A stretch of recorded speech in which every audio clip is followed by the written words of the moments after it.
All right, good morning. Welcome in 6:45, February 26th, last Friday of February. So Monday is March 1st, and we are less than 2 weeks from spring ahead. So we're getting through it.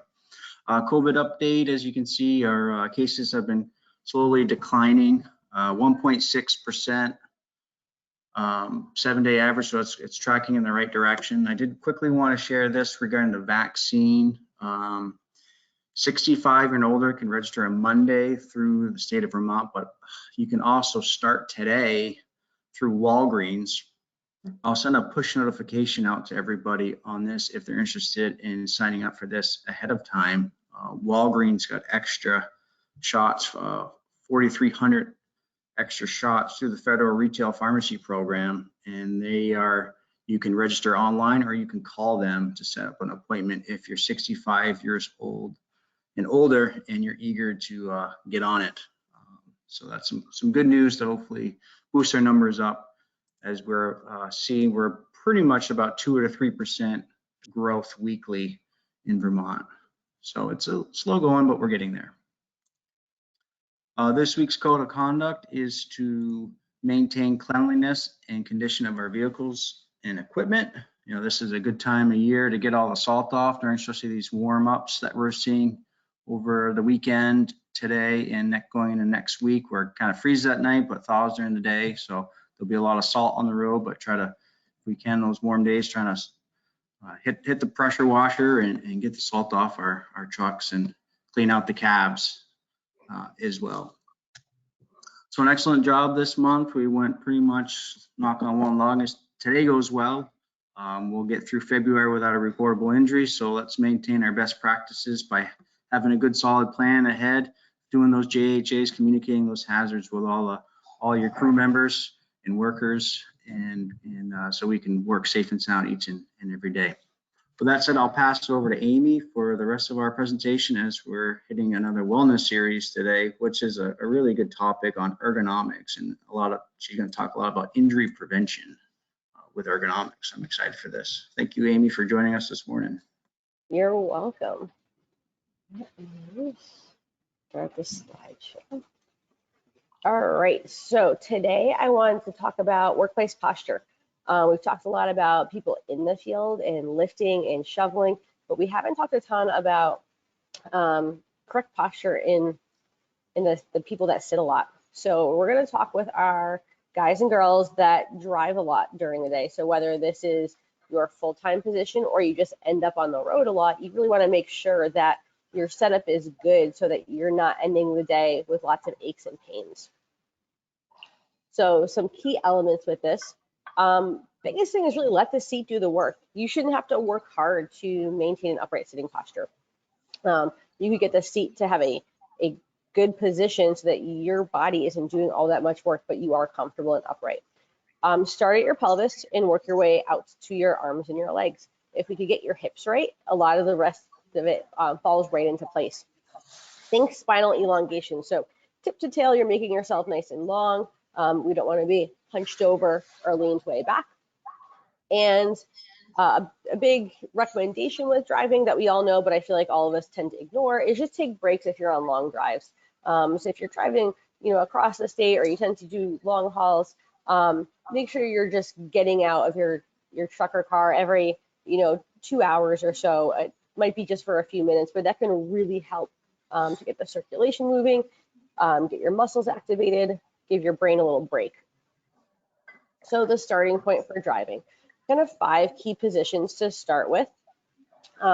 First one is the seat back and how far back you're going to recline your seat. And this is what gets your pelvis in the right position to start with. So think of the seat back straight up as 90 degrees. You're going to recline that 20 to 30 degrees.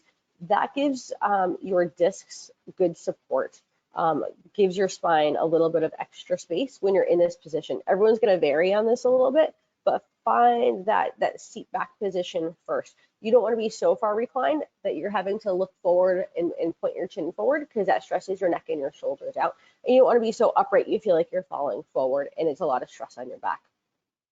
Next, you want to adjust the chair height up and down. Most seats have this feature. You want to make sure that your hips and knees are about the same height. You don't want your knees to be far above your hips, so you're in this crouch position. You don't also want to be so low that you're, or so high that your knees are kind of reaching down and sloping downwards. Chair depth is another big one. You should be able to stick your fist between the end of your seat and your knees. This allows for improved circulation and improved kind of nerve conduction. So if you're one of those people whose knees, feet, and legs tend to go numb a little bit, your seat might be too far back. You might need to push your seat forward a little bit more. And then in this position, it should allow your knees to bend to about 20 to 30 degrees. And then the last thing you want to look at is elbow and arm position.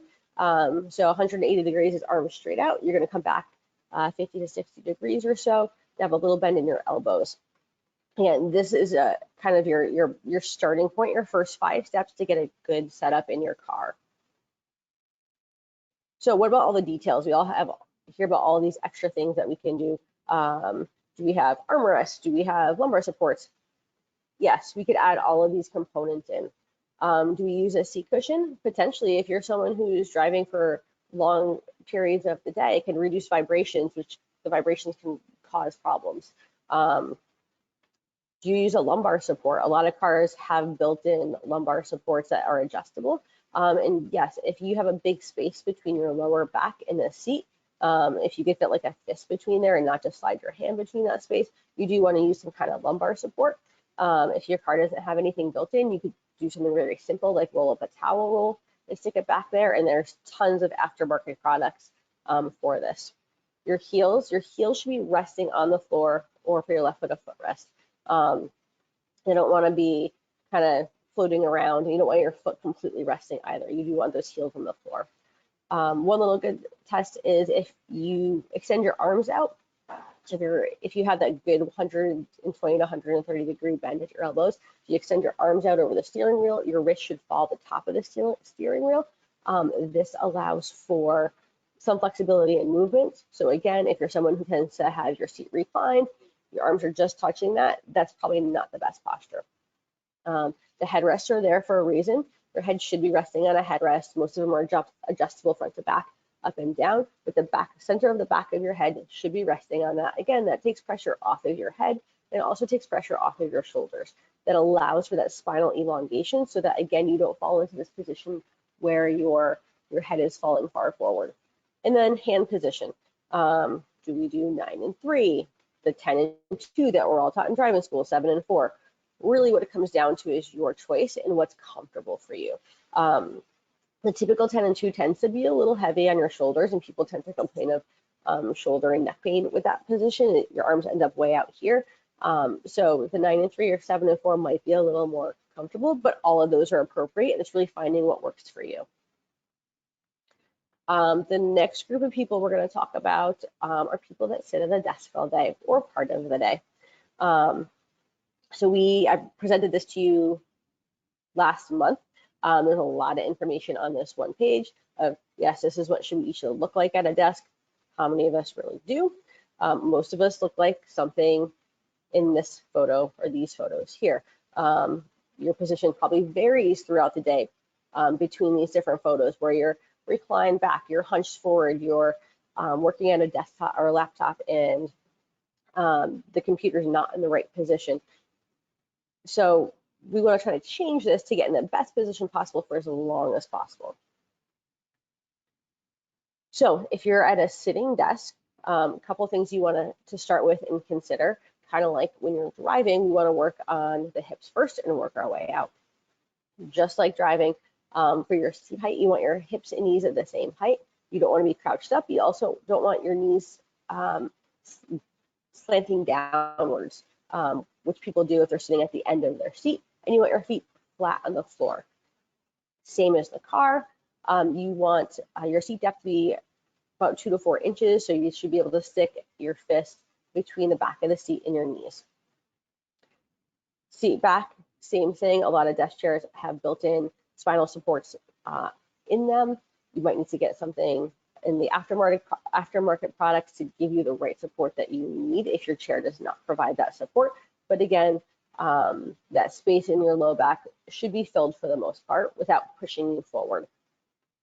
Armrests, you can use them, you don't have to use them, but if you do have them, you want them to be equal heights. A lot of people put one side down, but that tends to have you lean to that side a little bit more.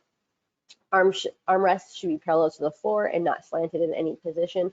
And then elbows should be bent to 90 degrees if your arms are resting there. So the rest of this applies if you're at a sitting or standing desk, because a lot of us now utilize standing desks. Starting with our keyboard position, this is a little bit harder for people that have laptops, and that poses a little bit bigger of a problem. But if you're at a desktop setup, you want that keyboard at elbow height with your elbows bent to 90 degrees.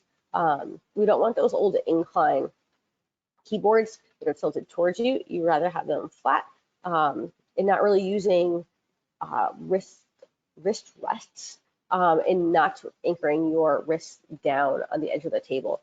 That tends to bring your whole body forward when you do that. Mouse, you want your mouse pretty close to your keyboard. You don't want it way out on the other side of the table so that you're reaching far away. So if you have that stack of papers right next to your computer, try to put that in a different position so that that mouse can be right next to you. And again, keeping those wrists in neutral alignment.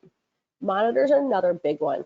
You really want your monitor to be about arm's length away, and you should be looking at about the top third of the screen. So again, laptop users, this seems to be a bigger problem. You're constantly looking down, but with adjustable desks, this makes it a little bit easier, especially for desktop users, to get that screen in the right position.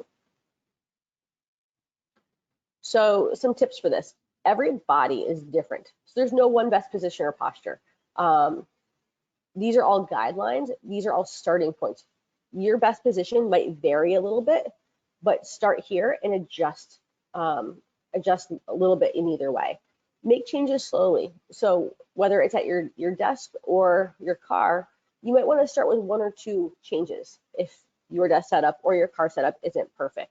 The reason for this is if you make too many changes at once, you probably will be sore. Your body's not used to that. And you're not going to know what change worked and what change didn't. So pick 1 or 2 changes, stick with it for a couple days, then add another change in. And that kind of brings us to the last point is change slowly in 1 or 2 positions at a time. And that is it. Thank you. Thank you, Amy. Very informative, and we look forward to kind of continuing this as we get into some manual lifting ergonomics and some of the field work that we do too. But we do sit a lot with driving and all the equipment operators that we have. So, you know, each seat is a little bit different, but those are definitely some good tricks that we can think about today as we're sitting down, whatever type of operation we're doing today, to try to make some minor adjustments, some improvement on that back, shoulders, or musculoskeletal disorders that you talked about. So thank you. You got it. You're welcome. Thank you, Amy. Heading up. All right, Ken, I just passed it over to you. Thank you. All right, I'll get my screen set up here. There we go. So for announcements this week, I've just limited it because we don't have many. It's just the emergency response bonus policy. I got a document that you can link to. And we have, we're announcing the latest future ECI employee. We have Lucius Andrew Piper, born on the 22nd of February, 7 pounds, 2 ounces. Congratulations to Adam and Megan Riley, and of course to Grandpa Randy and Uncle Andrew. Looks like he's brand new there. Very cute. So for weather outlook, we're looking at, you know, kind of a cold start to today, and not getting terribly warm today, but then getting milder with some rain and snow tomorrow, and then highs in 44 in the 40s for Sunday, and then Monday looks like it's partly sunny, chance of rain and showers, and 38. So we're getting towards spring. Here's the COVID policies. Check them out if you need them. And for this week, we're highlighting the Temple Sinai Crash Barrier Project in South Burlington. So we were contracted by the Temple Sinai to install 3 crash barriers at their front entrance. Our scope of work included removing 288 square feet of sidewalk, footing excavation, installation of concrete barriers, which included a single 12-inch thick footing. It's 5 foot wide and 20 foot long, the full length there. And there's 3 piers, 4 by 4 square by 6 foot tall off the footing, with boxed out centers for planting beds. And we stained the piers to match the trim around the entrance, the front entrance, and we then backfilled in the core sidewalk replacement. So you can see they were formed out, and there's form liner in there. So it's a little trickier with form liner plus the inner boxed out area, so fairly tricky. Pump the concrete with our pumper. Some of the pumping operations going on. And there's the completed unstained concrete with the pattern, the stone pattern. And then the colorful, not a perfect match, but probably a good contrast to the trim around the building. You can see they're pretty robust. I'm sure they'll look really nice with plants and flowers flowing out around the top of them. And then for the photo archive, I thought of the Rygate Culvert project with the textured concrete there. We did not stain this concrete, but you can see the pattern in the this fairly large head wall section at the outlet end, which goes to the Connecticut River. So that's what I got. Everybody have a good day out there, and again, congratulations on the Piper baby. And I'll turn it back over to Matt. Thank you, Ken. Thank you, everybody, for joining. Good participation today. Be safe today. Thanks. See you, Matt.